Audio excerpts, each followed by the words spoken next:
ES Audio.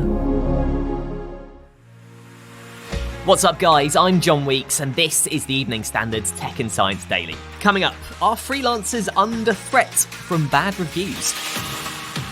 But first, Elon Musk has announced Twitter will start charging users for blue ticks. You'll have to pay £7 a month for the privilege.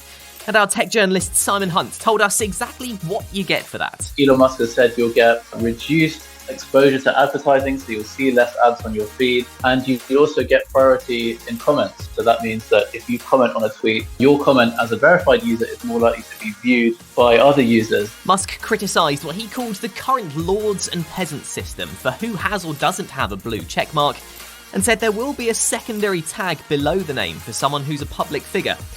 It has led to some high-profile figures threatening to leave the platform, and Simon told us others have raised concerns about security. People have said that they're worried there's now a greater chance that they'll be impersonated if they lose their verification status.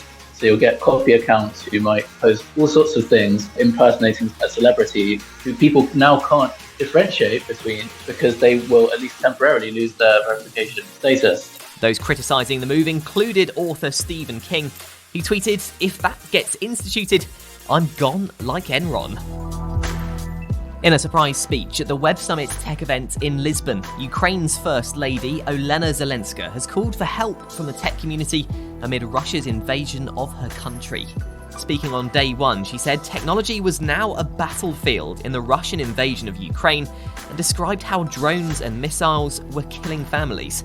Olena told attendees that technology should be used to create and to save and help people, not to destroy. She called on Web Summit attendees to support the work of her foundation, which provides humanitarian aid and aims to restore schools and medical facilities in her home country. Now, time to talk about some tiny tech, which could provide a real boost to cancer treatments.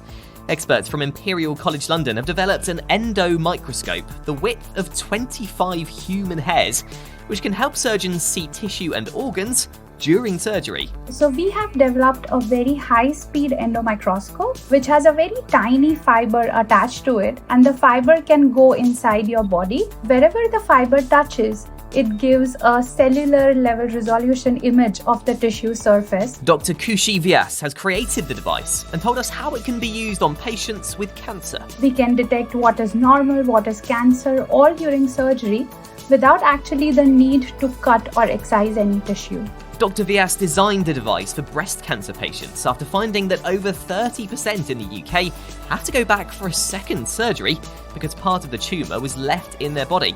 She told us her device can provide a much more precise picture of where a tumour is, cutting the chances of needing follow-up surgery. If we manage to detect these microscopic cancer changes inside the body during surgery, then the reoperations can be avoided. And then as the reoperations and as the follow-ups are reduced, the NHS waiting list time is automatically reduced. Researchers say people who work in the gig economy worry about losing their income because of bad reviews. Teams from Bristol and Oxford interviewed freelancers in major cities like London, New York and Los Angeles and analysed the rating systems of some of the biggest gig economy platforms. They found that 7 in 10 freelancers working remotely from across the world were worried about clients providing unfair feedback and negatively affecting their future earnings. The study found the algorithms used on those sites lack transparency and are highly volatile, leaving workers vulnerable to malicious customers. They also found that some workers continue to make free revisions for clients to help ensure they got positive feedback. SpaceX has successfully launched its most powerful rocket, the Falcon Heavy, for the first time in 3 years. It was blasted into orbit yesterday thanks to 3 Falcon 9 boosters. 2 of them then successfully returned back to their landing zones in Cape Canaveral.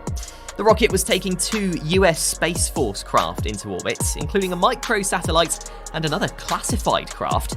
Next up for SpaceX is the planned launch of a massive rocket system into orbit for the first time in December. That'll be a key launch for the company as it aims to fly NASA astronauts to the moon in the next few years. Coming up, why an evening workout could be better for you than a morning run. During the break, why not hit follow and give us a rating? Welcome back. It looks like Google is trying to encourage more people to use its Lens search facility. For the first time in a while, it's changed the homepage, so it now includes its image recognition search option, Google Lens. The little camera icon next to the search bar means you can upload an image or a photo and find similar looking pictures on the internet with details of that image source. Plus, you can also scan an image containing text, then copy and even translate it. It turns out, exercising in the afternoon or evening could be better for your blood sugar levels compared with being active throughout the day. A study found that exercising between noon and midnight could cut insulin resistance when cells in the muscles, fat and liver struggle to take glucose from the blood by up to a quarter.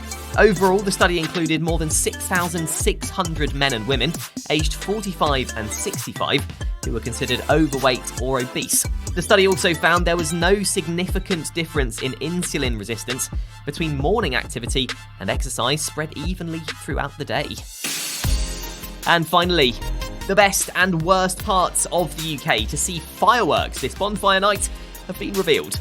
A study into light pollution found London came bottom of the list with a fireworks visibility score of 28.93 out of 100.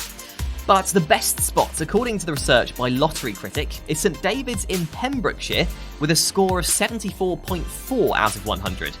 The scores were based on the Bortle scale, a classification system which uses astronomical observations to measure light pollution using a sky quality meter which reads the luminance of the night sky. You are up to date. Come back at 4 o'clock for the Leader podcast for the latest news and analysis from the Evening Standard. We will be back tomorrow afternoon at 1 o'clock. See you then.